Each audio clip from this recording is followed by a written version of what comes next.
all of my coffee. What's up, everybody? Hello, hello, hello. Good morning, good morning. Good morning, everybody. Welcome to the show. There goes the third notification. Hey, Melissa. How's that oil doing? Is that oil helping you? Hey, Nick. Thank you for thinking of me, bro, first. That is amazing that you do that. Thank you. Yes, I do need to smoke, and I appreciate that, Nick, when you do that. I love seeing that digit before even a hello. Okay, so. Love the triage oil. Yes? Oh, Karsten gave me the 37. Right on, Karsten. I love a 37. I don't get too many of those. Thank you, bro. Thank you, Karsten. Yes. Well, it's 4:20, so let's get to smoking with Nick Brown. Actually, I think I'm going to do some dabs. Actually. Okay.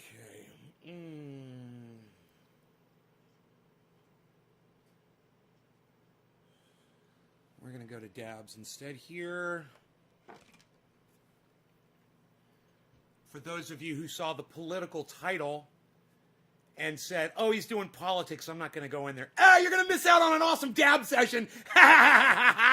If you saw the political title and you're like, oh, I don't really want to fucking hear about politics again today, and you're like, but I love the garden, so I'm coming anyway. This dab is for you. And for everybody that saw the political title and left, fuck you. Fuck you. Suck my dick. This is for all the people that watch no matter what the title says. And we do have some things to talk about. So this should be an interesting show. If you're looking for an interesting show, you have found the right one. Hey, Yo-Yo. Thank you, Steve, for the digit. Yo-Yo, yes. Karsten, you're welcome. Nick was faster. Yes, he was. He's always faster. That oil does help a lot with your pain. Good. Helps with mine, too. This thing is out of butane. I'm going to have to fuel it up mid-heat, which I don't think I've ever done before. Let's go ahead and re-up, shall we?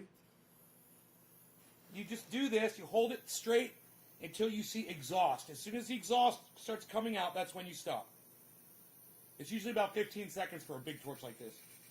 Boom, exhaust, you stop. Don't force extra butane into your torch or it will not work properly, okay? If you overfill them, they don't work properly. So, make sure you cut it at the right time. Make sure you know when to cut it off.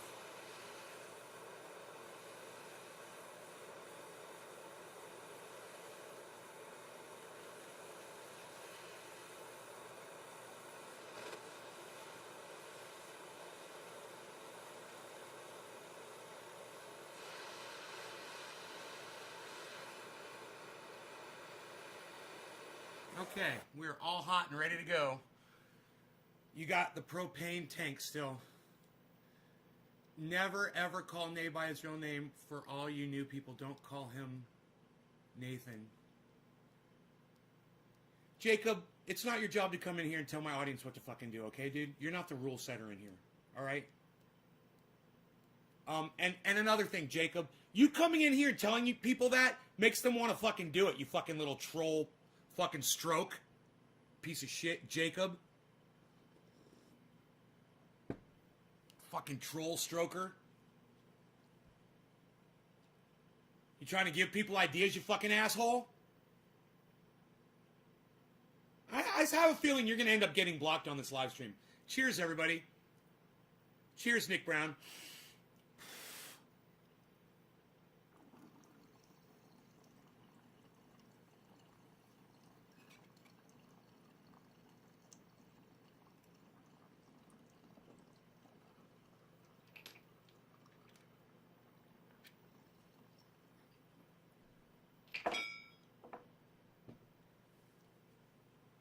The last thing I need is I was joking.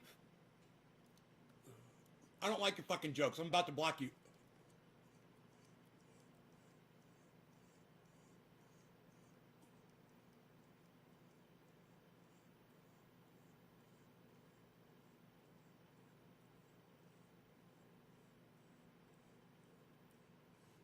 You know, a joke that tells trolls on my live stream what pisses me off isn't a joke. You're fucking gone. Fuck you. Fuck off, Jacob. Enjoy your block, piece of shit. Have fun begging me to come back on my show, douchebag. Fucking subvert. I can't stand people like that. You just kept your fat fucking mouth shut. You know, maybe you dropped a digit or shared the video, you know, or done something like that. That would have been nice. Yeah, Blazers are great. What a dab.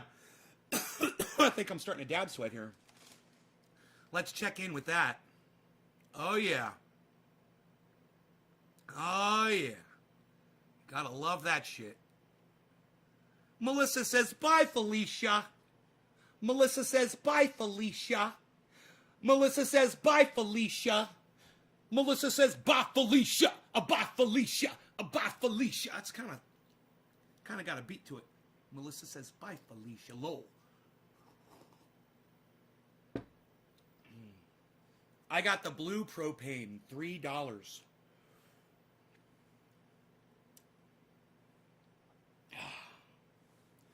So, like I was saying before, we do have a lot to talk about. Harles, I just have to move my chair, buddy. Sorry, dude. I know you like to lay by your daddy. Harles is like my new best friend all of a sudden. He fucking, every day, he's like right next to me all of a sudden. Oh, you're starting to realize I'm the guy that puts the food in your bowl, huh? Yeah, that's me. That would be me. I would be that human. Hey, Sonia. So, those of you who follow me on Twitter, and that those of you who not only follow me on Twitter, but you interact with me on Twitter. So when I put up a tweet, you retweet it, you read it, you interact with it. You guys already know what's up.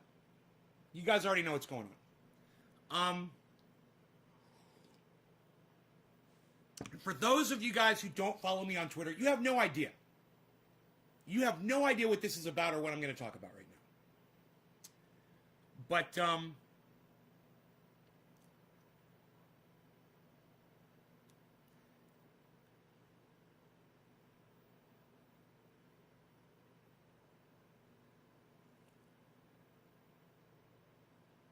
H.A. Goodman put up a video this morning, and he said the Democrats have control of the presidency, the House, and the Senate. Okay.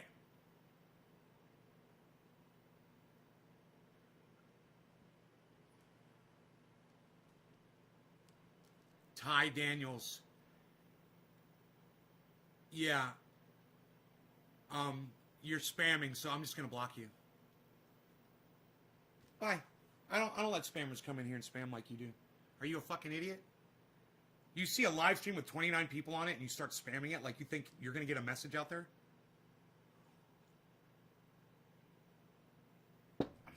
One side says 6, the other side says 9. Both sides are right. Nobody is wrong.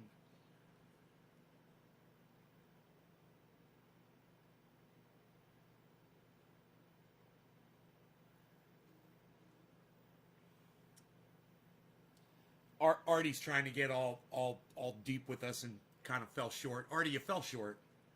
Nice try though, being a philosopher, bro.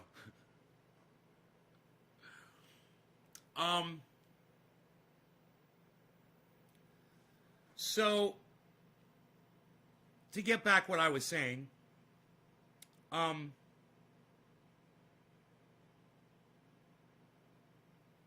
you tried. Well, Artie, I'll give you credit. You tried. You tried. You tried. You did good. I'd rather you try than not fucking try at all.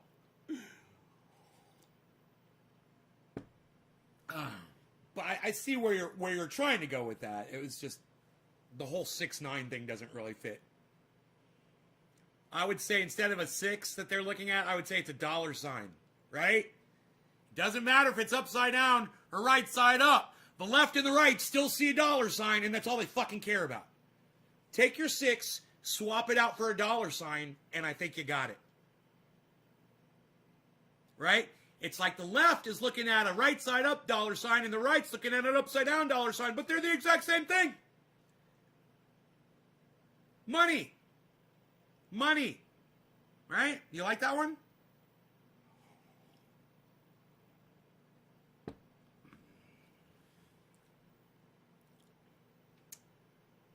So,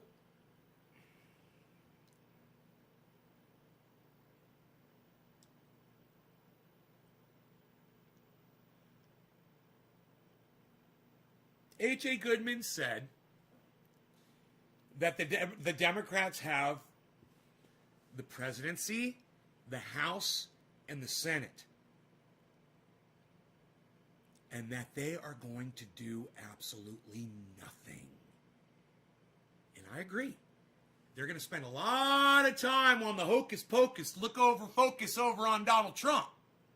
We're going to be impeaching him. We're going to be going after him, which I support. You know, lock that motherfucker up. Lock him up today so we don't have to go through any kind of bullshit. You just lock his ass up. He started a goddamn riot at the Capitol.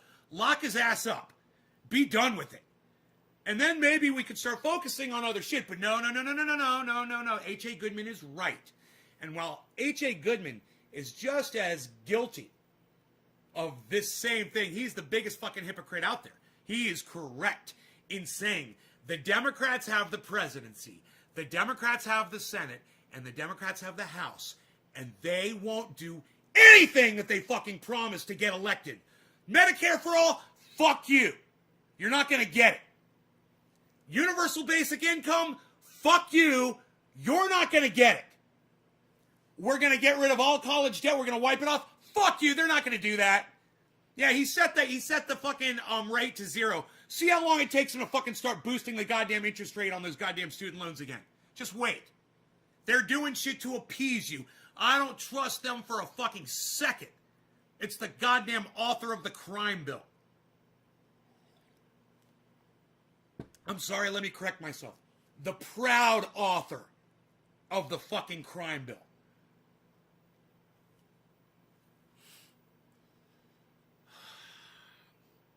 My point is this. I watch H.A. Goodman for a reason. Because even though he comes from another direction that I come from, there is a place where we meet and shake hands. And it's that the Democrats are not going to give you Medicare for all. He knows it. I know it. Jimmy Dore knows it. No, Chris, you got it wrong, bro. It's no law regarding cannabis. No law regarding cannabis, Chris. Not legalize. You don't put laws on my cannabis, bro. Where have you been? Have you not been paying attention? Have you not been paying attention, bro?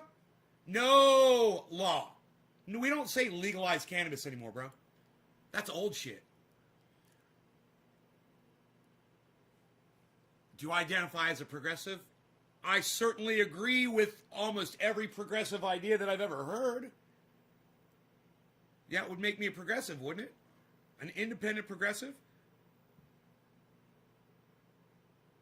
You've been watching Salty Cracker? Ah, Damon, you're a fucking idiot.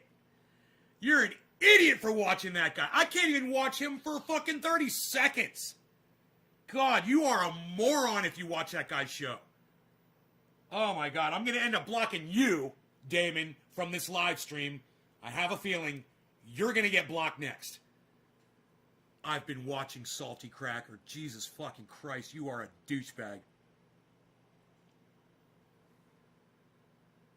I wish I could cross the border with cannabis.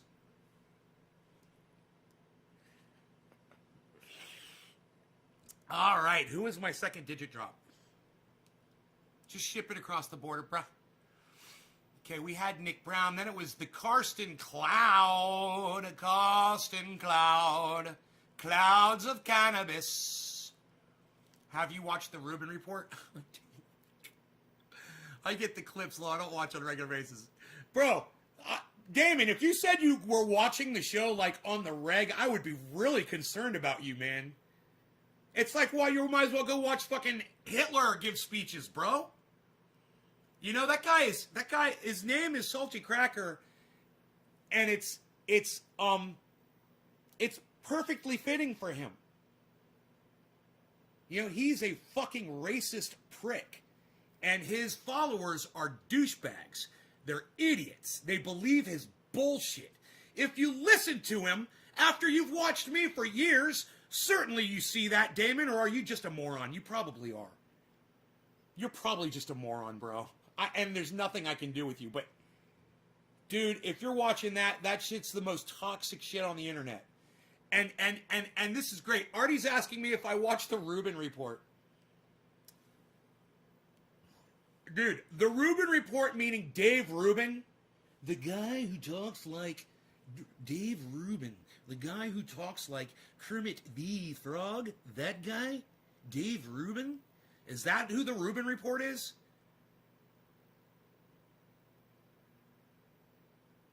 I love that you guys are watching other podcasters, even those with alternative facts and the ones that will just lie to your face. I love it. You need to, because you're going to come over here and realize that I don't lie about anything. A salty cracker is just a sweaty Floridian. Well, they do call them Florida crackers in Florida. It's a common term. But, you know, once you get out of that Florida mentality, like I live in California now, you realize it's fucking racist as fuck. Whether you're white calling yourself a cracker or you're not calling someone a cracker. It's fucking racist. So the fact that YouTube allows him to have that name and he doesn't get in trouble for it is just amazing. Rubin is a progressive. No, he's not. Artie, do me a favor. God, fuck. Artie, don't come on here and talk politics with me ever again. Okay, Dave Rubin is not a progressive. Dave Rubin is just a fucking idiot with ideas. He's looking for ideas from other people. He's on an idea tour. He's got some great ideas for... you know, my audience, some of my audience members, man...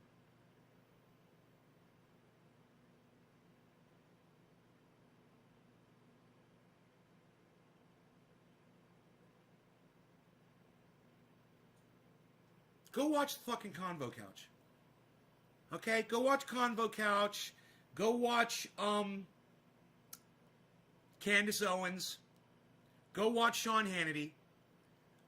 Go watch not Newt Gingrich, I'm sorry. Go watch the guy who's dying of cancer that got the Presidential Medal of Freedom or whatever the fuck it's called. Go watch him.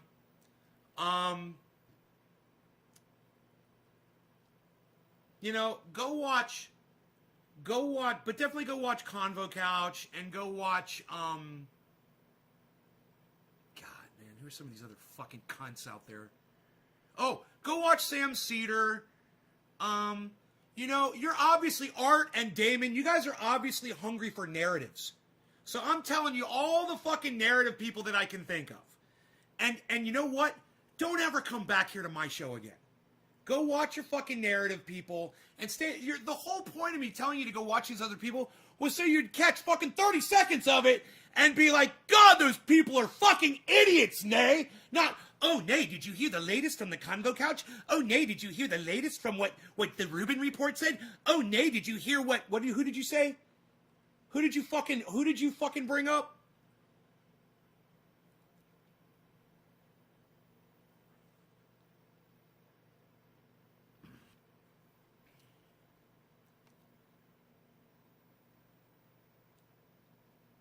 I'm not telling you to watch H.A. Goodman because I agree with him.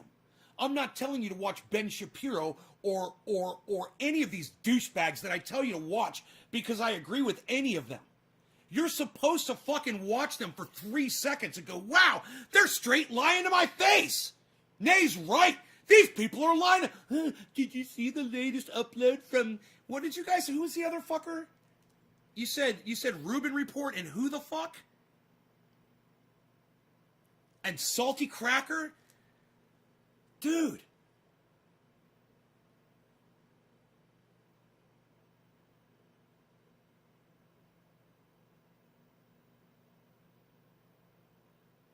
Cunts. Of course I'm fucking right. I don't need you, your dumbass, coming on my show, Damon, to tell me I'm right. Trust me. The last thing I need is an idiot like you coming on my show to tell me I'm fucking right. Go back to those fucking Rubin reports and the goddamn salty cracker, please, and stay the fuck off my live stream.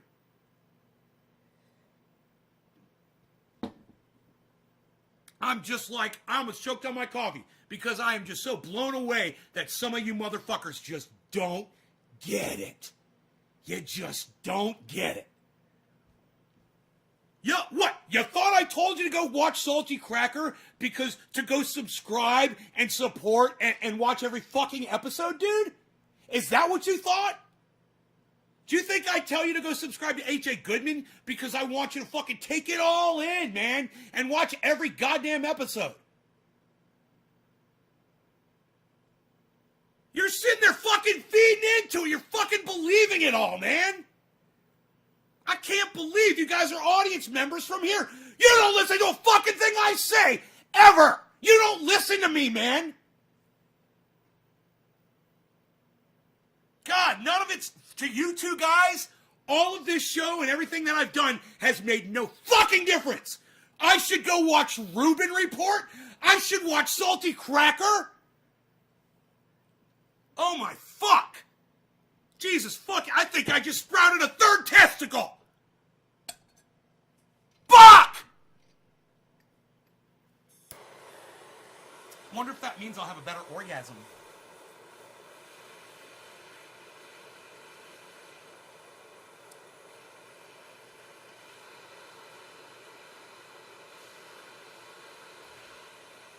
Papa does like, goddamn, man. Goddamn, what's up, Papa?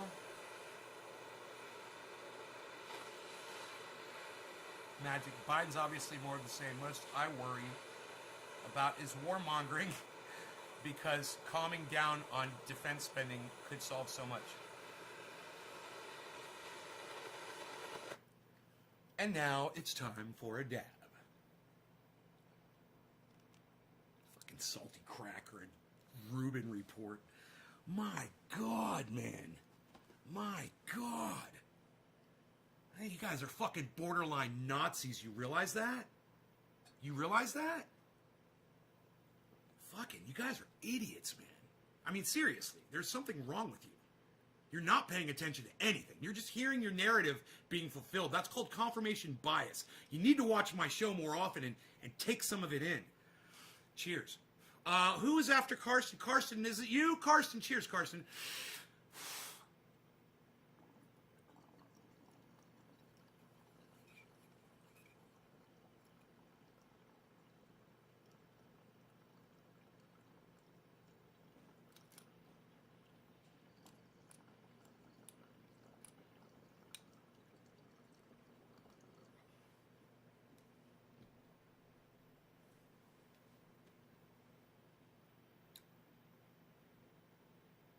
I tell you to watch H.A. Goodman because he's lying to his audience constantly. And I want you guys to be able to see when someone's lying to you. I want you to be able to identify that.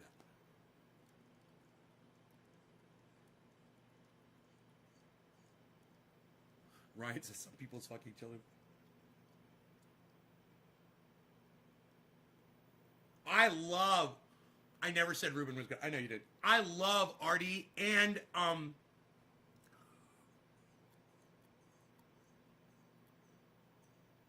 Damon that you guys are watching other podcasters. Fucking love it. I hope that you will keep doing that. And then I hope that you will keep coming back here and seeing that this is where you're getting really the purest form of no fucking narrative whatsoever. It's, hey, look who's here! What's up, brother? So everybody check out Salted Gun on Twitch. It's my very good friend. It was he was the first person to let me stay at his place when I moved to California 10 years ago. I am forever in debt to you, brother. Thank you so much. $210 big buds. 210 big buds.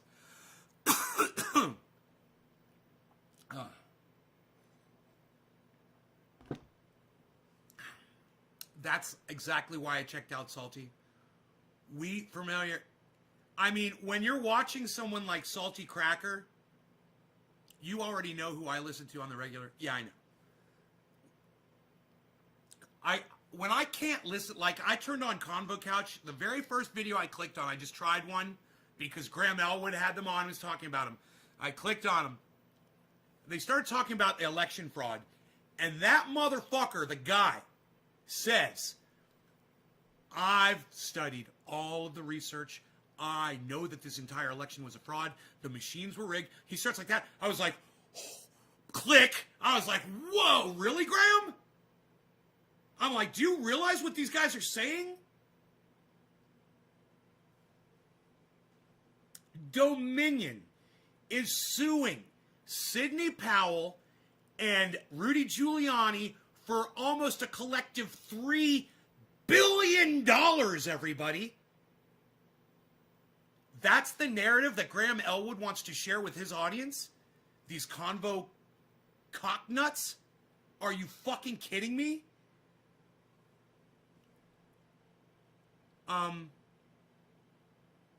You know, I'm calling everybody out on all their bullshit. Convo Couch is straight fucking bullshit. If you're gonna have them on and they're gonna say the election is a fucking fraud and they've got all the receipts, I've got a problem with you. I've got a serious problem with you. And,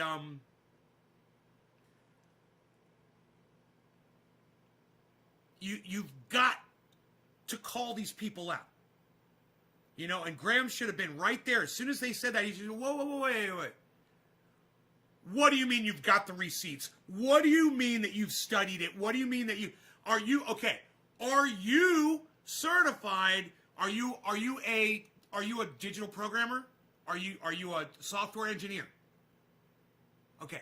Did you have access to the Dominion software yourself, and did you check it out yourself personally as a software engineer? Okay. Did you see the voting discrepancies yourself in person? Or is this just stuff you looked up on the internet? You know, from your various sources.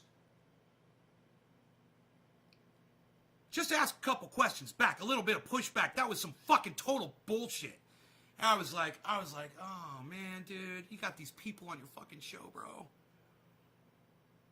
And you're letting them sell their wares.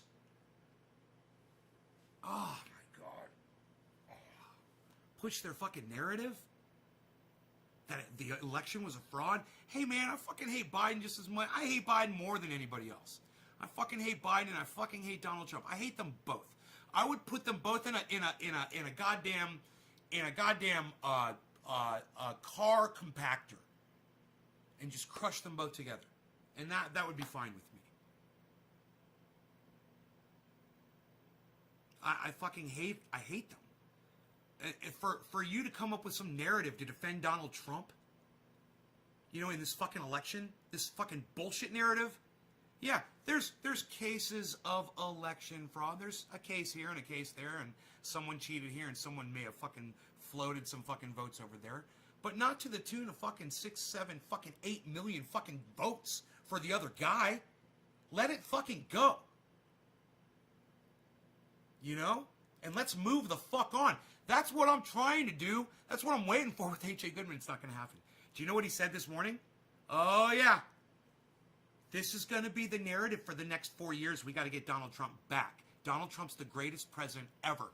And I was watching Chris Hedges, who said Donald Trump is literally provably the worst president in the history of the United States of America. It is hilarious to hear author, columnist, journalist say that Donald Trump is the greatest president in the history of the United States of America against Chris Hedges, political scientist, saying he's the fucking worst. And if you haven't seen that, I'd love to show those both to you, just so you could see the contrast. The contrast between the journalist and the fiction author. Sorry, H.A. Sorry, buddy. Gotta throw you under the bus there. And the political fucking scientist. So, You know, who are you going to believe? Are you going to believe H.A. Goodman, Mr. fucking,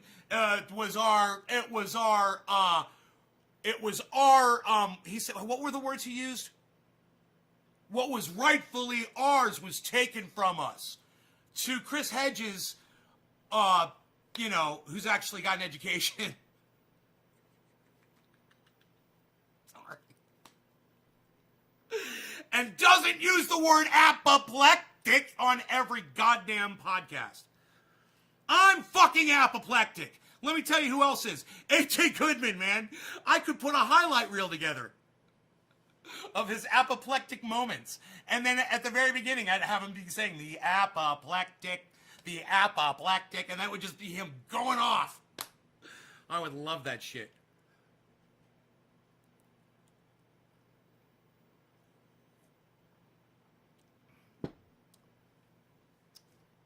You just realized that I'm a left-handed guitar player. That's funny. Moment Max is the medicine, Billy. Moment Max. Moment Max, I think, or something like that. That and this other thing, it's some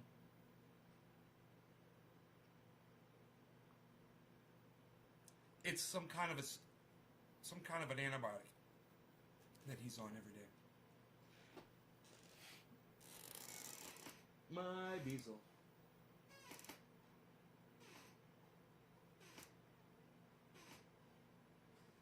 I think I'm going to leave Christine's and Lobo's packages here until they come back to my show and ask me, hey, where's our boxes at?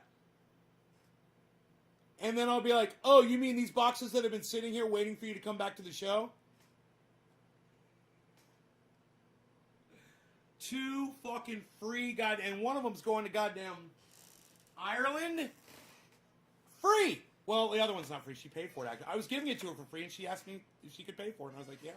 And she paid me for it. So one of them's free going to Ireland. I think she Venmo'd me, actually. Thank you for that.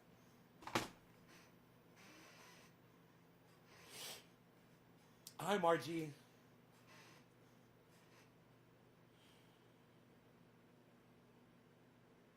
Dab's got me all fucked up. Because we got a lot to talk about. We do. Sugar is bad. Ah! Christine, there you are. Ah, ha, ha, ha. I'm sending yours out today. It's going out in today's mail. Guaranteed. I'm going to get it in that mailbox by noon. It gets picked up at 1. I don't always... Oh, you creeping on me, Christine? I love it. I love it.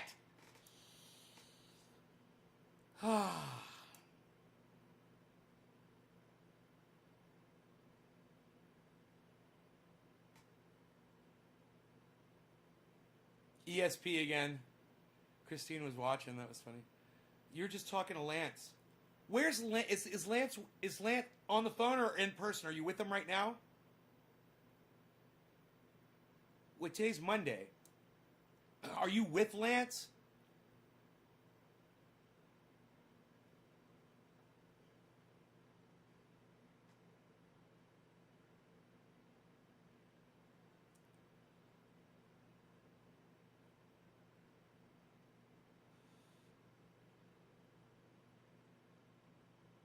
Hang up because I wanted to listen to you. Oh, you were talking to him? Oh, man. Tell him I love him. Give him a hug next time you see him from me, please. God damn it. I fucking miss him. I miss Lance, man.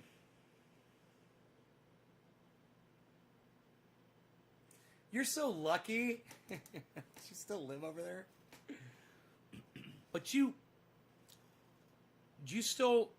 are you still, I don't even want to ask. You know, with COVID and shit, Christine, it's just like, I was going to ask you about, you know, and I'm like, God, I don't even want to know how that's going, man. what's happened over there.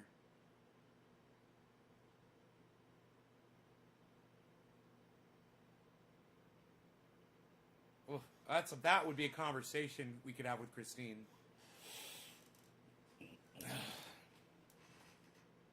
It wouldn't be the most comfortable conversation, that's for fucking sure. This is just such a weird reality we're all living in now, you know? It's like, you're almost like, it's like if you're older, you haven't seen anybody. Lance? I introduced Lance to his wife, bro.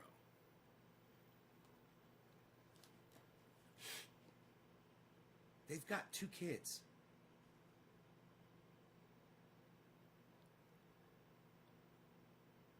Does Christine do circumcisions? Christine, do you do circumcisions?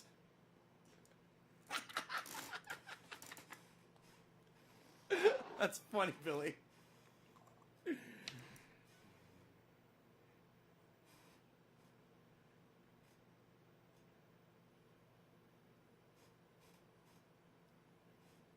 You had foot surgery? Are you okay? Are you okay, hon? What's up with that?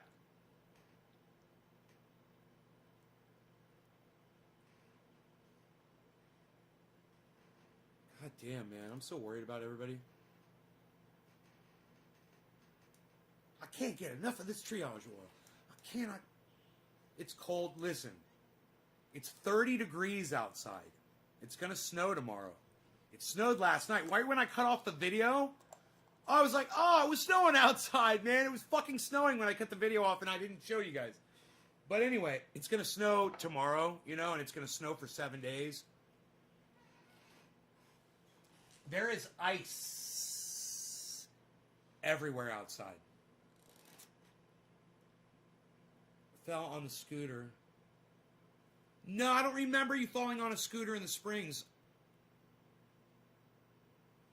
I don't remember that. I don't remember that. Was it after I went to California 10 years ago?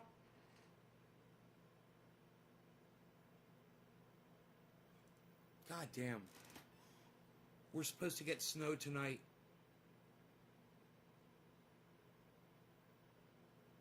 We're supposed to get snow tonight. Wood boxes. Nice viewed iced trees. Like 12 years ago. Oh, it was right before I left, or what year is this? 2021. I came to, so it's going to be 11 years in March. I'll have been here for 11 years. Just happened right before I left for California. I don't remember that at all, Christine. I left in March 2010. March 2010. I can't believe I don't remember that.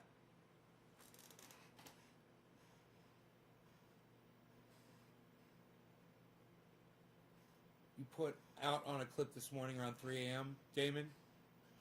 Yeah, the Ron Placone. And fuck YouTube. YouTube sucks my dick. The YouTube sucks my dick, watch Ron Placone's channel. Because my phone I got a tone on my phone and it was Ron Placone. And I'm sitting at home around school when you moved. I was in high school when you moved. Around then, maybe you were gone. Dave sees I was still in high school when you moved. Don't go outside naked carrying Rogan. I wasn't naked. I had my boxers on.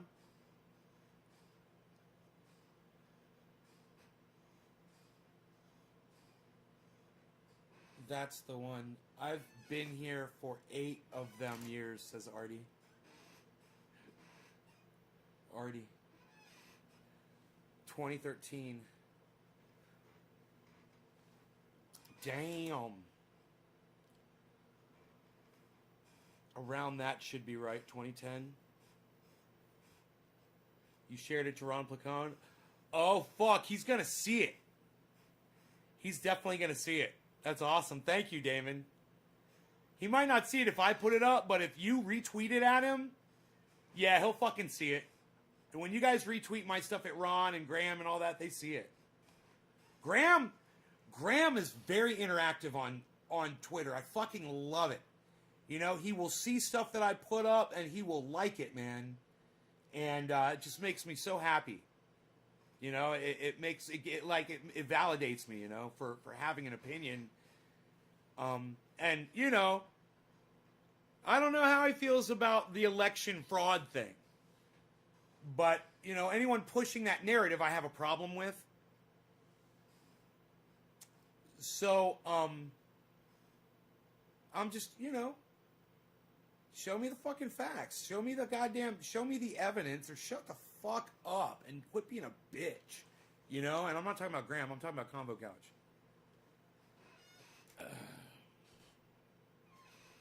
God. You know, I come up with all kinds of fucked up names. Who could give me a name that I've called Convo Couch in the last 2 or 3 days? Who could give me one of the funny names that I've called Convo Couch on Twitter? Anybody? Come on, somebody. Fucking make me happy. Give me a goddamn name that I have called the Convo Couch in one of my tweets in the last 24 hours. It'll be easy to find. You'll find them. Come on, find me one. You can copy and paste that shit. Someone do it. It blows your mind when they like your tweets, right, Nick? It's like, wow, they actually read what you said, you know? They thought about it, they read it enough to the point that they liked it, you know, and let you know that they saw it.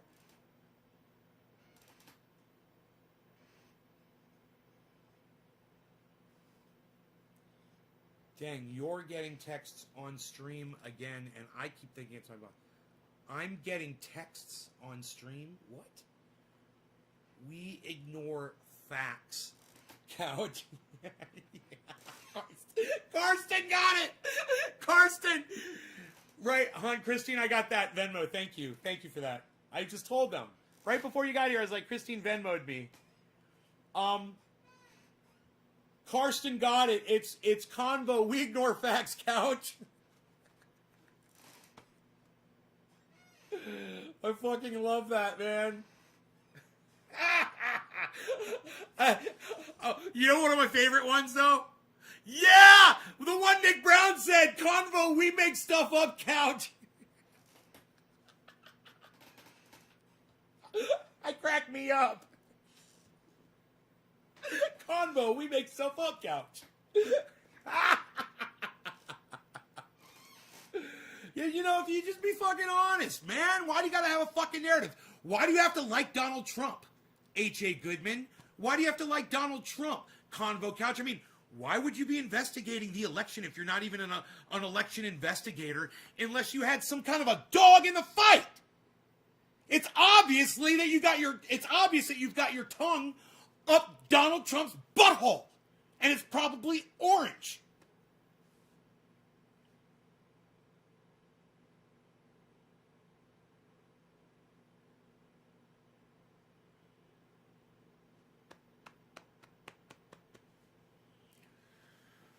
I can't imagine why you would spend time trying to fucking find out if the election was a fraud.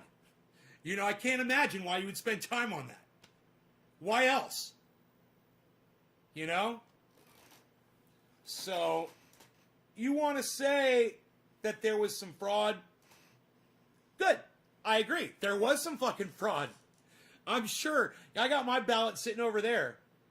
I'm sure somebody voted for me. It doesn't really bother me that much. You know, fucking Donald Trump is out. That's a good thing. Joe Biden could die next week.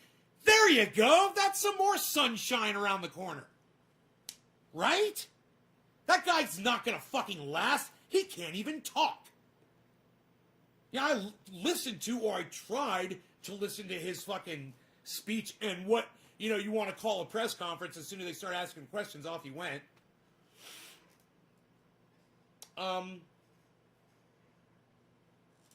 It's a good thing he's got spokespeople. That's all I have to say. Government's a fraud. Yeah, government, like, like it was Artie or it was, I'm sorry if it wasn't Artie, it was Damon or Artie, I believe, that gave an example of the number 6 and said, no, maybe it was Steve. No, I can't remember who the fuck it was. It's like, he gave the example of the number 6. You said, like, the Republicans are looking at it, and to them it's a 9. And the Democrats, they're looking at it, and to them it's a 6. They're both seeing the same thing, and they're both saying opposite things. I said, no. I said, you got it wrong. I was like, you're trying, and I love that you're trying. But let me just finish that for you. Get rid of the 6. Put a fucking $sign in there. They're looking at it right side up. They're looking at it upside down. And it doesn't matter who's looking at it upside down, because they're both seeing the same fucking thing as a goddamn $sign. That's all they're fucking looking at. They're not looking at numbers, trust me. They want money. All of them. So like Christine Chamberlain Welsh says, my very good friend, she says, government is a fraud. And she would be correct. Government's a fucking fraud. I'm doing cheers for you, Margie. Well, I'm doing cheers for you, Margie. They are just wrong.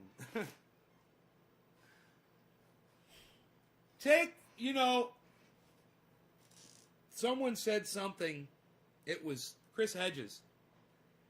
He said, take the money out of politics, and Mitch McConnell's and the Nancy Pelosi's and the Chuck Schumer's, they all fucking disappeared.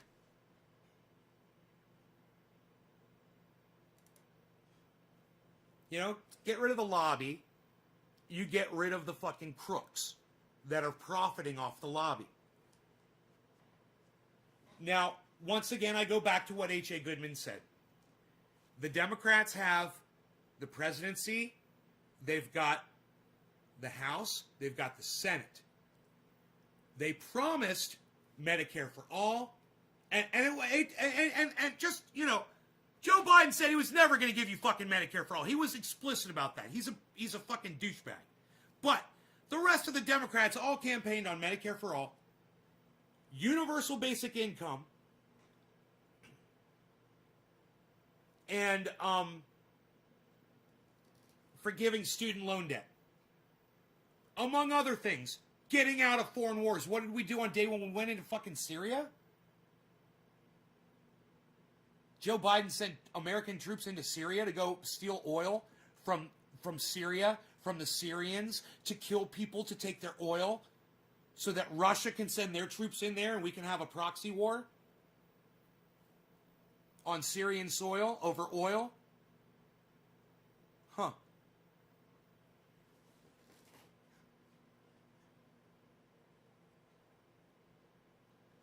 Joe Biden's a war criminal. He just started a fucking war for oil to steal from a country that he doesn't fucking own. But he's going to walk in there with troops and nobody's fucking saying anything about it. Watch Lee Camp, watch Graham Elwood, watch Jimmy Dore, watch Ron Placone.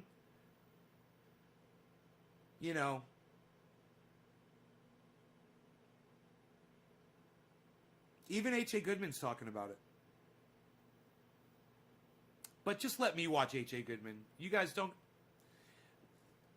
He's lost 3,000 subscribers now. Which, when you got 180,000 subscribers, 3,000's really no big deal. I don't think he's fucking crying over it.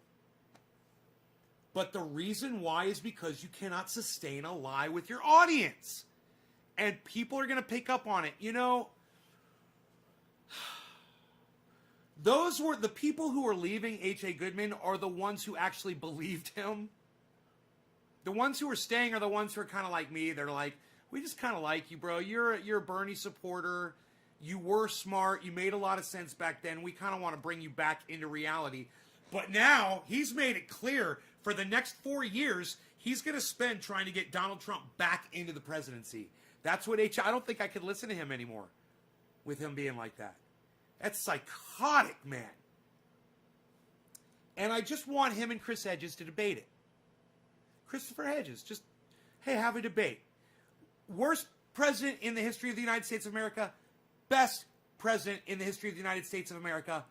Go. Where's my fucking popcorn? Because H.A. Goodman has got the weakest fucking argument. He's only got, he's got his 10 things that he says. He's got like 10 things. And Christopher Hedges will just destroy him on every point. And then he'll start laying his points down that H.A. Goodman won't be able to defend at all. Oh, I would love to see that debate happen. Could you imagine?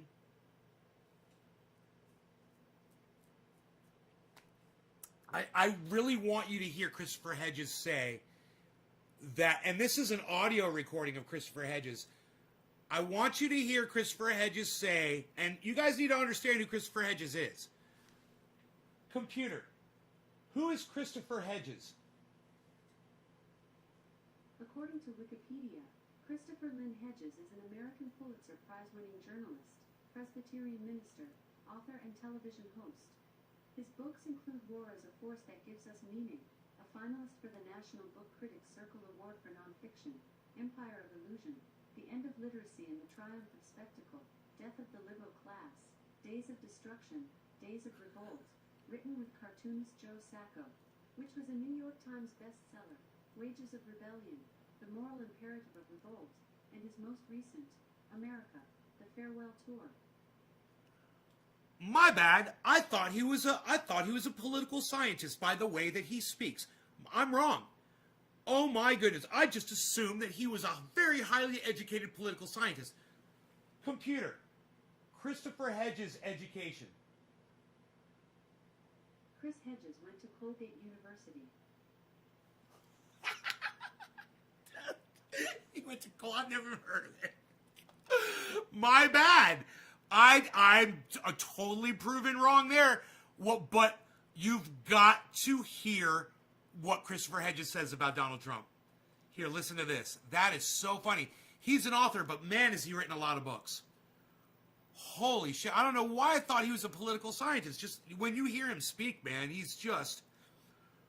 does not repeat himself. You know what I mean? He makes his fucking point on every sentence. Let me find this video, you guys. This is just.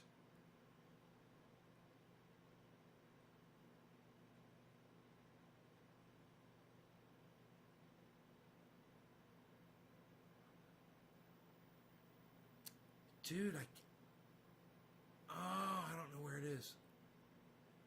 Holy shit. Wasn't I watching it on YouTube? It didn't come up in my history. I'm so sad. Okay, so let me do this.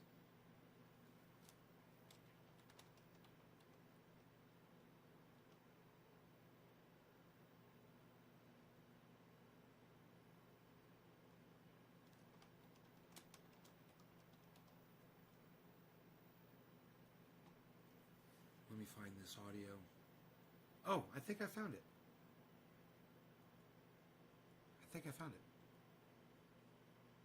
It's going to be near the end.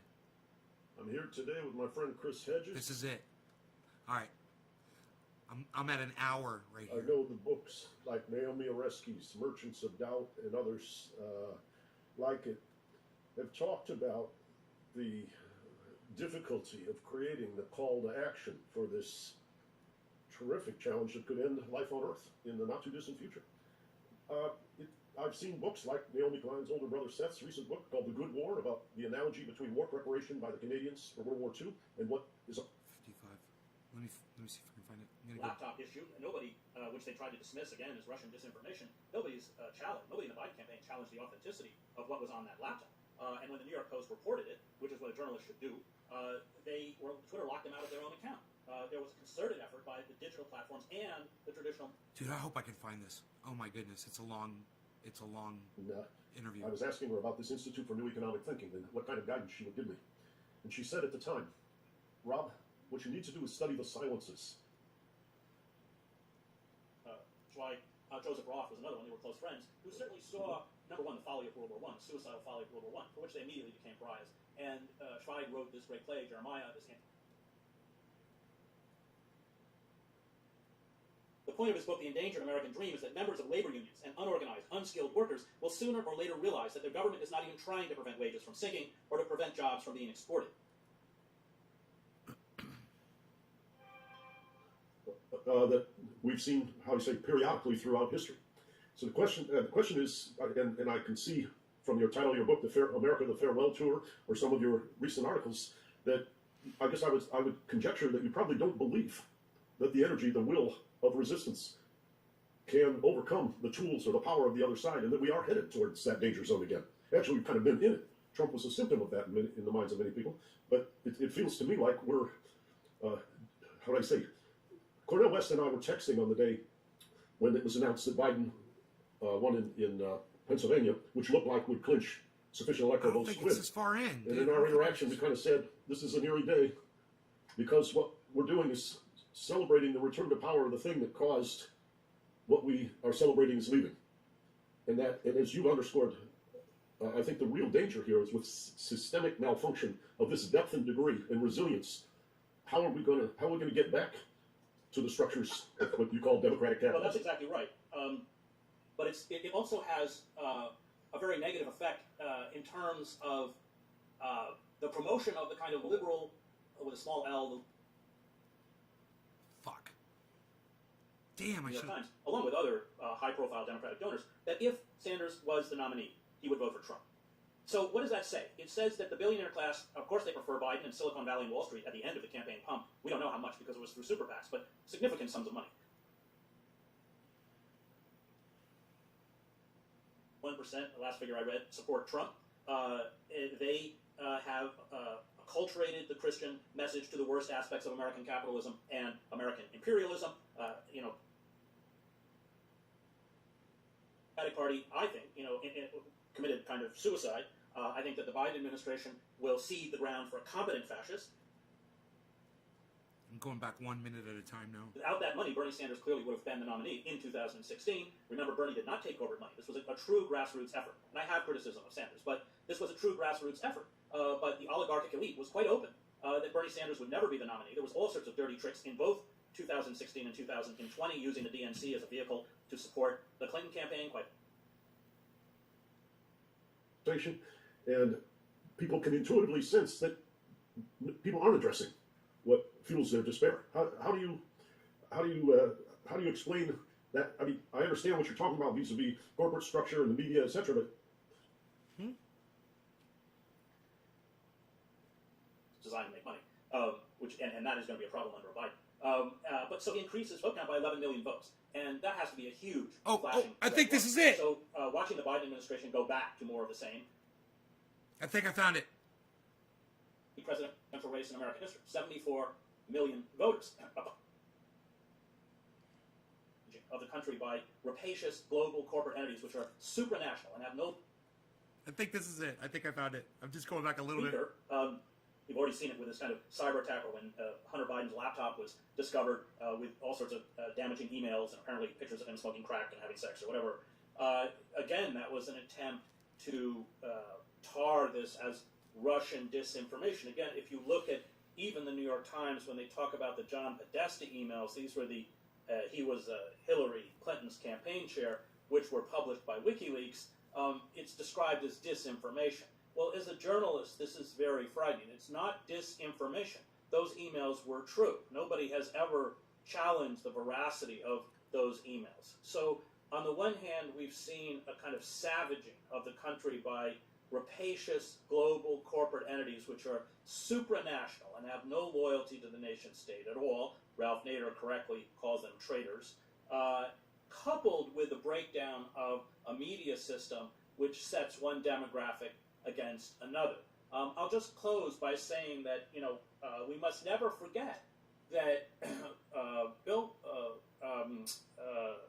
Donald Trump received the second highest vote count in any presidential race in American history. 74 million voters opposed, and Biden got about 80.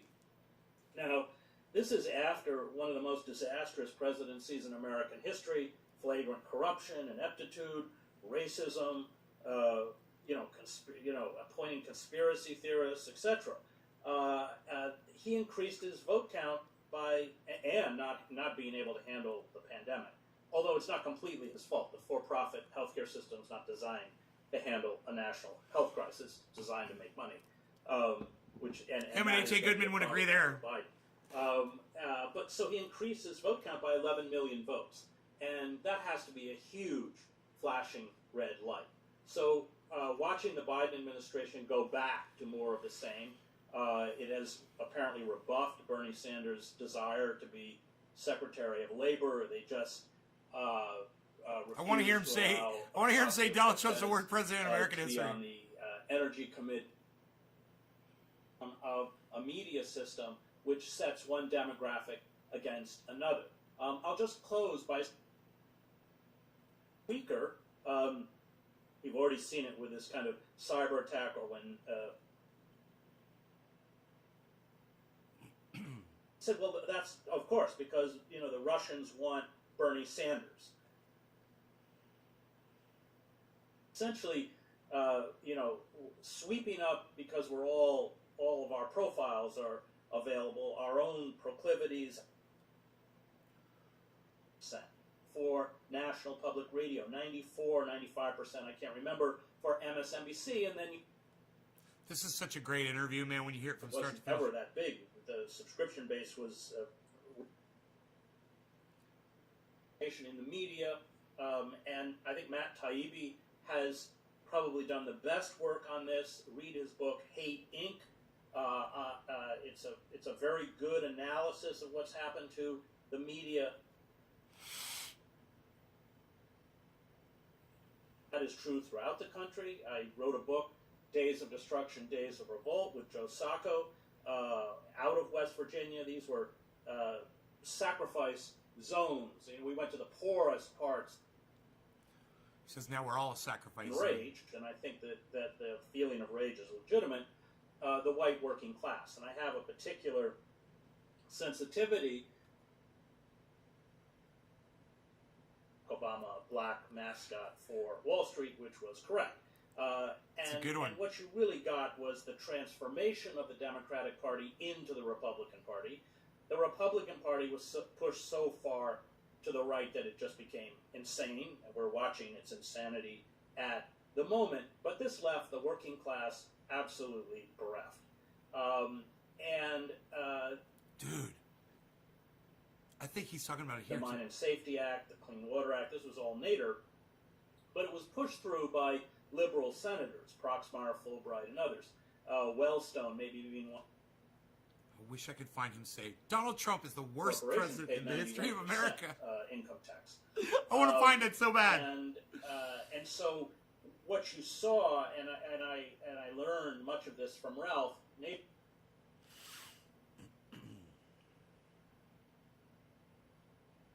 Clinton realized that they could get corporate money if they did corporate bidding. God, he covers so much so quickly in this interview. It's been seized by global. What an interview this was. Saw constant deregulation, including of the FCC. Here it is. Which, as a journalist, was important. Oh, it's right at the beginning. He starts right off at the beginning. Welfare is, in essence, eradicated, and 70% of 248 in. To the citizenry, especially labor unions. If we all remember Reagan going after the air traffic controllers union, but this is culminated with right-to-work laws. So at this point, about 6% of the labor force is unionized. 3 minutes in. And then, of course, we've seen all of the policies, deindustrialization, turbocharged by NAFTA, the destruction of social programs such as welfare. Again, that was the Clinton administration. That was a Democratic administration. So welfare is, in essence, eradicated. And 70% of the original recipients of welfare were children. You saw the repeal of the 1933 law Glass-Steagall, which had put a firewall between commercial and investment banks.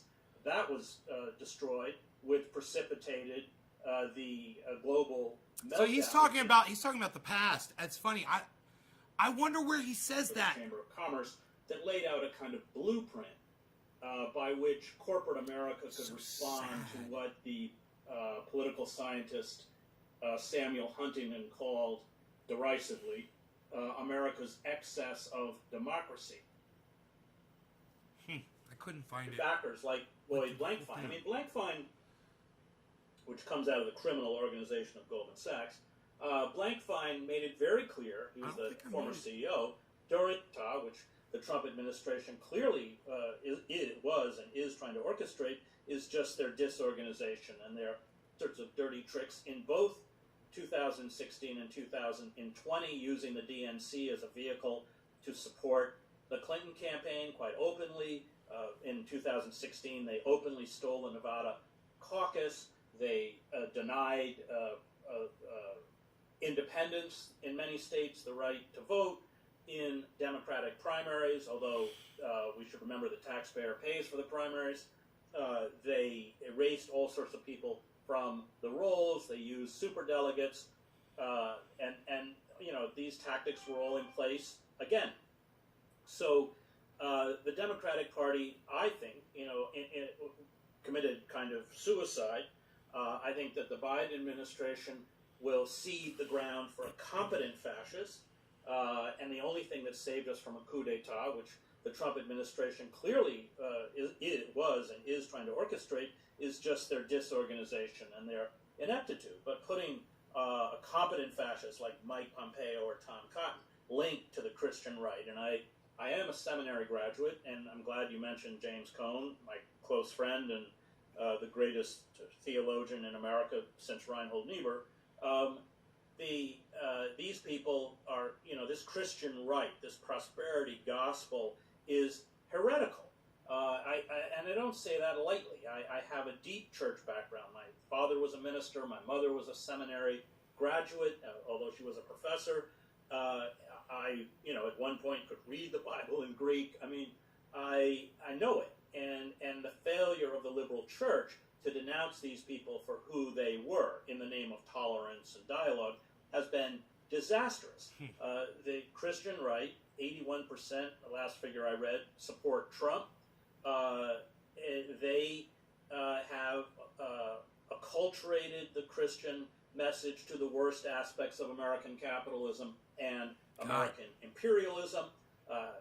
This kind of heretical belief that the white race is blessed to kind of bring the Christian society. And let's remember that Jesus wasn't white. The Romans were white. Jesus was a person of color. It's very interesting. It's 25 minutes in where he's talking about that. That's good. It's called Chris Hedges. Or Chuck Schumer. How Republicans, Democrats, and the media have weakened U.S. democracy on YouTube. Or even Mitch McConnell wouldn't exist.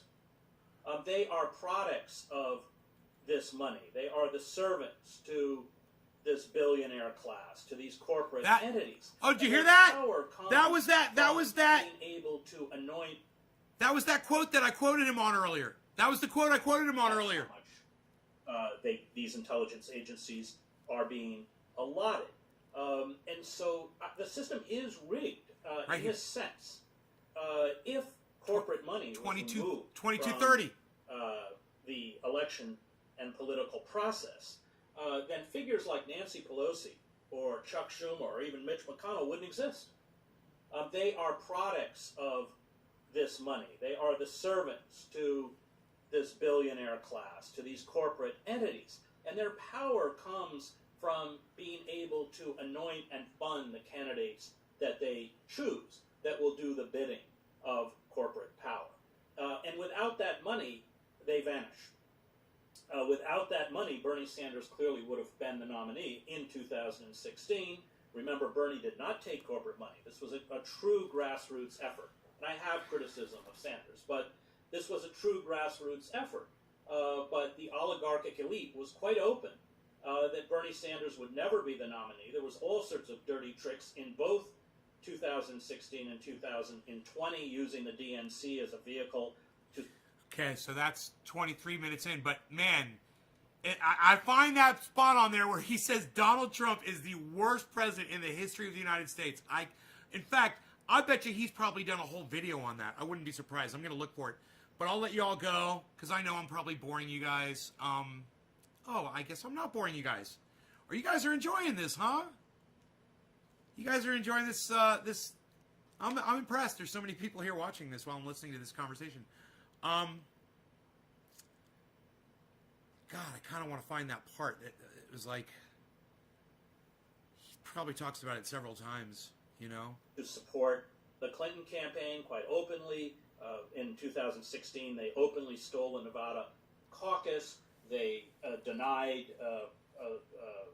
independents in many states the right to vote in Democratic primaries, although we should remember the taxpayer pays for the primaries. They erased all sorts of people from the rolls. They used superdelegates. So you can really hear it. And you know, these tactics were all in place again. So the Democratic Party, I think, you know, committed kind of suicide.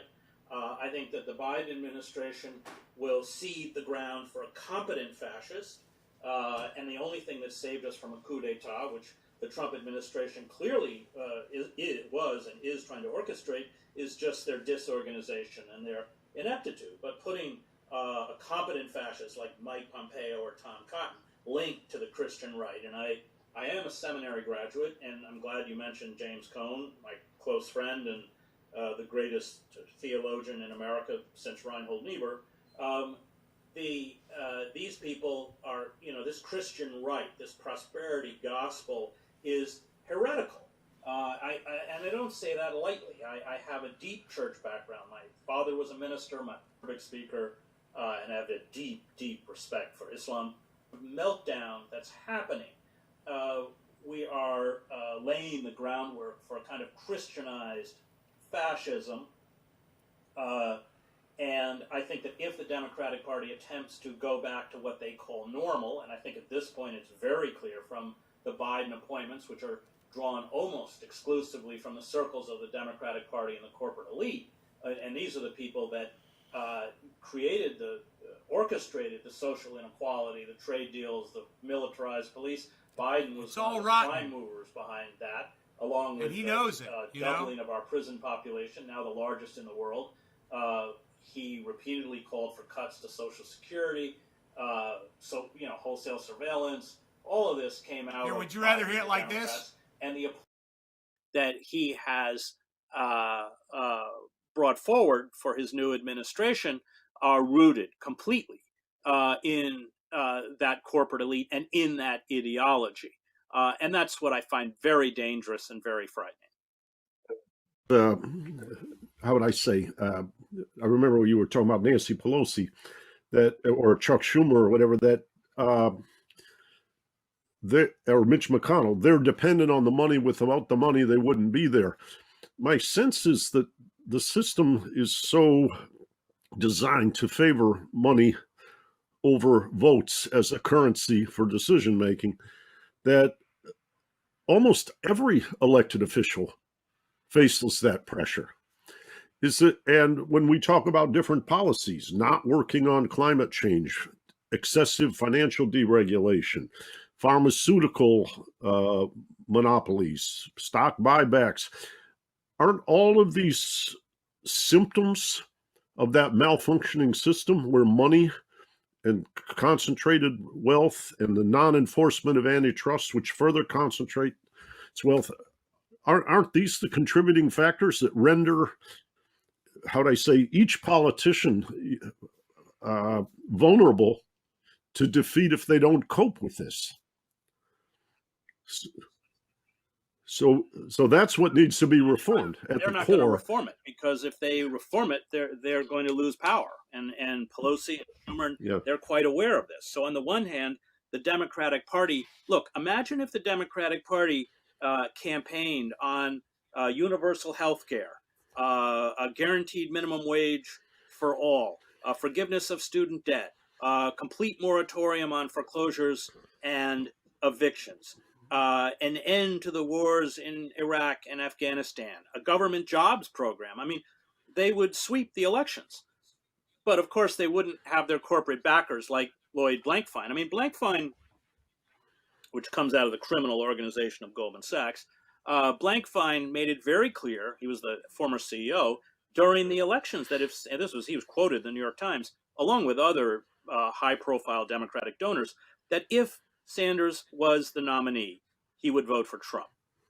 So what does that say? It says that the billionaire class, of course, they prefer Wall Street at the end of the campaign pumped, we don't know how much because it was through super PACs, but significant sums of money into anti-Trump ads on behalf of Biden.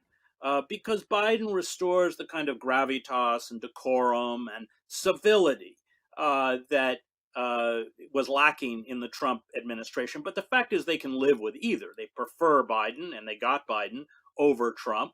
But what they weren't ever going to accept was Sanders. Even though I find Sanders' political platform quite moderate. Sanders did not go after the defense industry. Sanders was very hesitant to call out the Democratic Party in any real way. And I was outside the appropriately named Wells Fargo Center in 2016 when Sanders got up to endorse the nomination of Hillary Clinton. I was there with Cornel West. We were with a group of several thousand homeless people demanding housing as a human right. And a few hundred Sanders delegates, mostly young, walked out of the hall chanting, this is what does democracy look? This is what democracy looks like.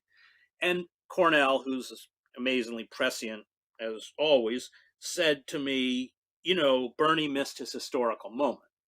And I think that's right. I think that, and I spoke to Bernie Sanders about it. I did an event with him the night before the climate march with Bill McKibben and Naomi Klein and the Socialist City Councilwoman Shama Sawan, who Amazon is determined to remove from the city council in Seattle. Bernie, Shama and I were pushing, particularly Shama was pushing Bernie to run as an independent, arguing correctly that the Democratic Party was never going to allow him to get the nomination. And Bernie said, well, I don't want to end up like Nader. And I thought that was a very revealing comment because Bernie went wrong.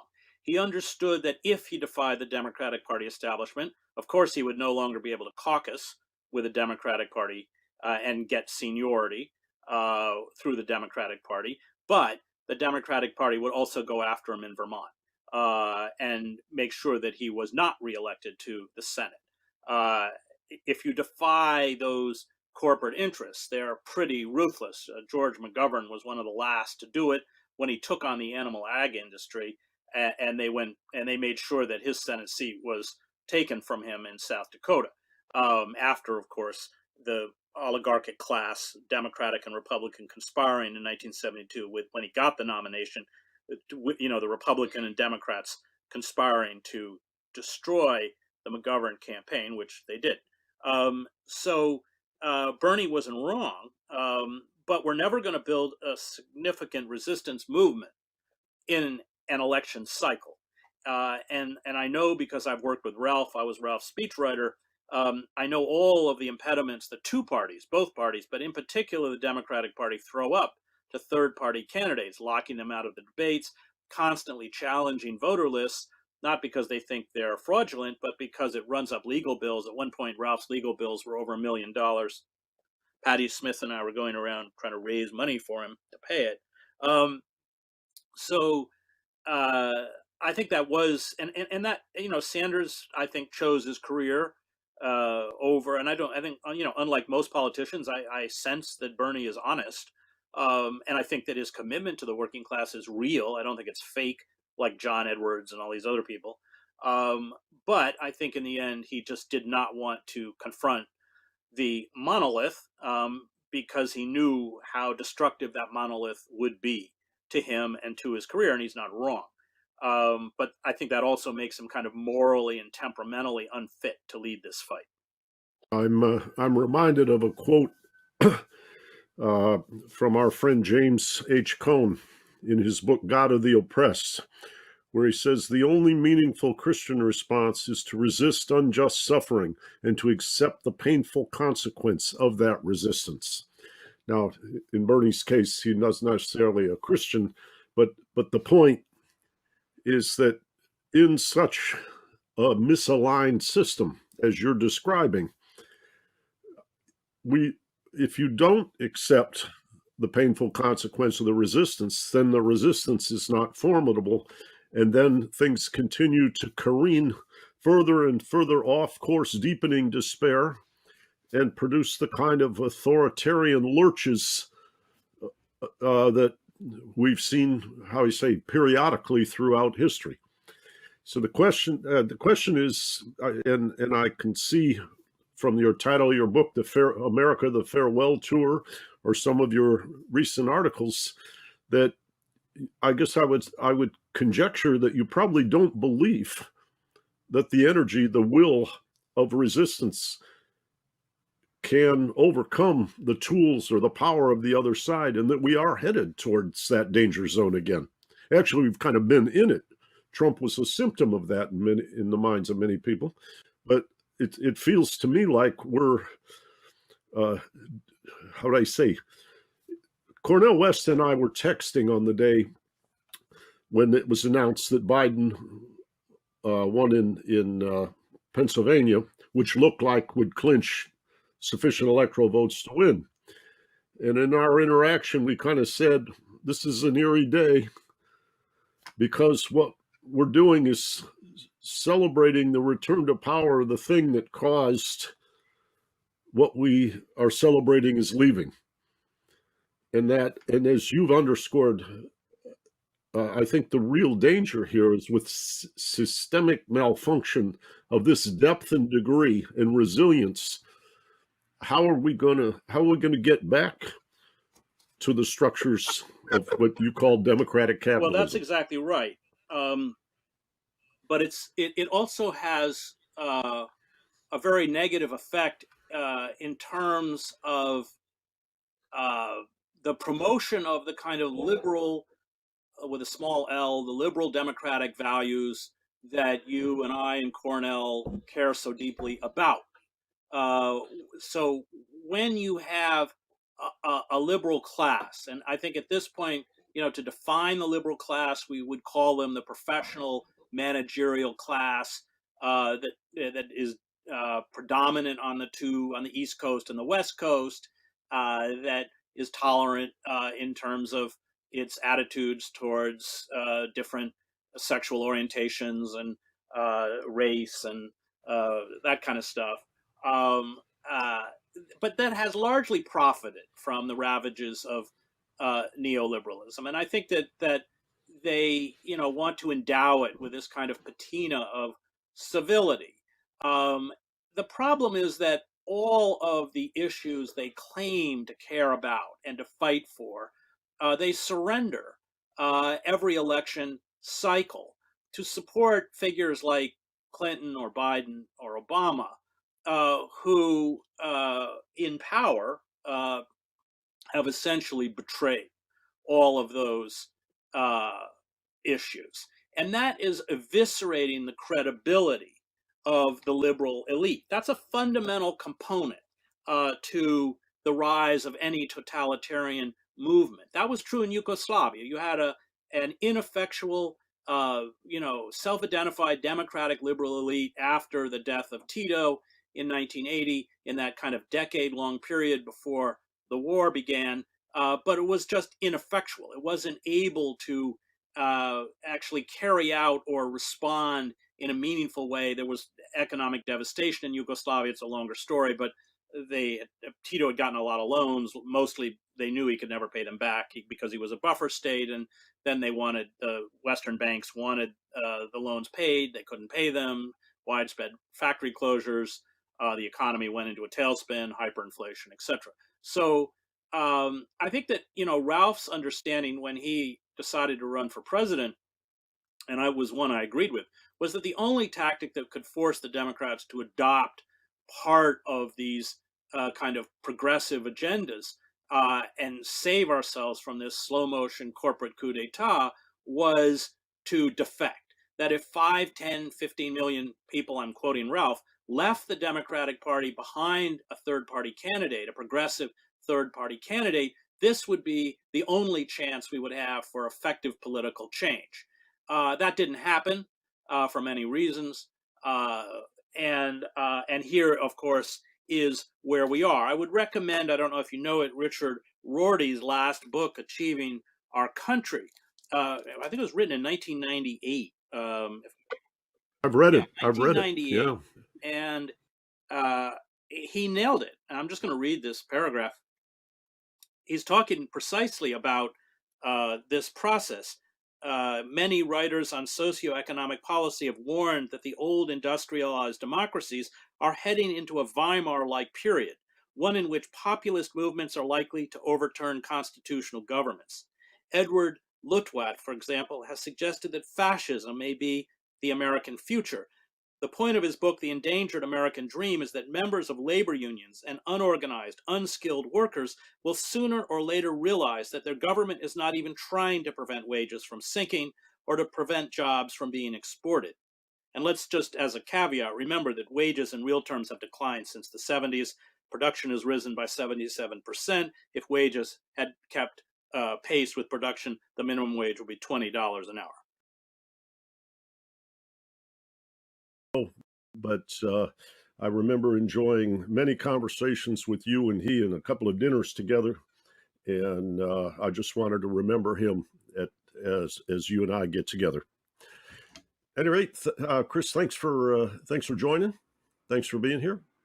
And tell me, as you look, we're in the middle of this tumultuous year, presidential election, a pandemic that seems to have intensified. And I'm just curious, what are you seeing? And what are you seeing that gives you alarm? What are you not seeing you wish you were seeing? And what are you seeing that gives you some basis for hope? Well, the structures of democratic capitalism have been severely weakened. That's a decades-long process, probably begun, if you want to start date, around 1971 with the Powell memo. That's the memo by Lewis Powell, who was the chief attorney for the Chamber of Commerce, that laid out a kind of blueprint by which corporate America could respond to what the political scientist Samuel Huntington called derisively America's excess of democracy. Those were the rise of popular grassroots movements, not just the anti-war movement, but the feminist movement, the ecological movement, Earth Day. Ralph Nader, by the way, was the original organizer of Earth Day. Citizens action committees led by Nader. Nader was actually named in that memo as a target. And what we've seen since is a frontal assault against all popular movements that gave not only a voice but power to the citizenry.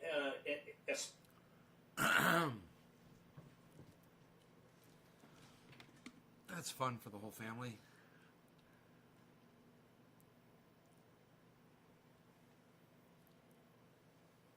Let's see what's going on over here. Where is he? He's not under here, is he? He's not under my chair, is he? Where did he go? I don't know where he took off to. Oh, there he is. He's in the other room. So now you're here to play with me? Here, come here, you. Oh.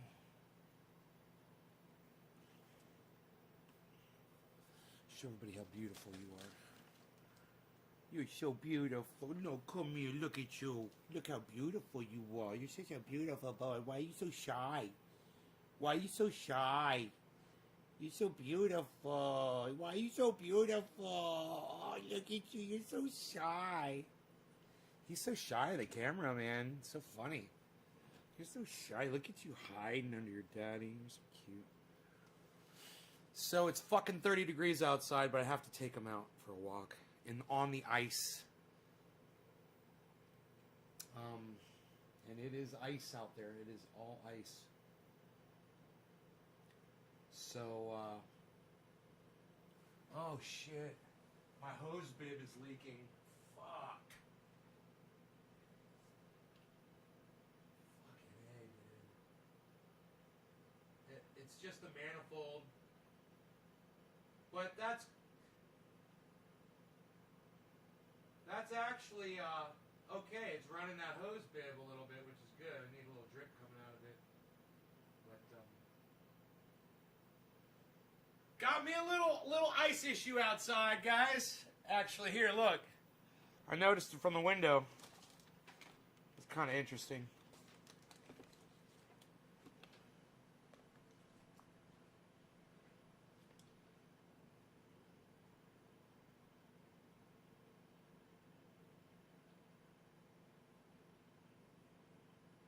See the water down there spraying?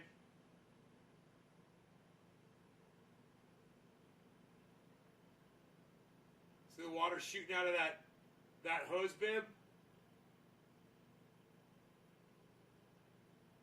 I gotta go down there and fix that shit.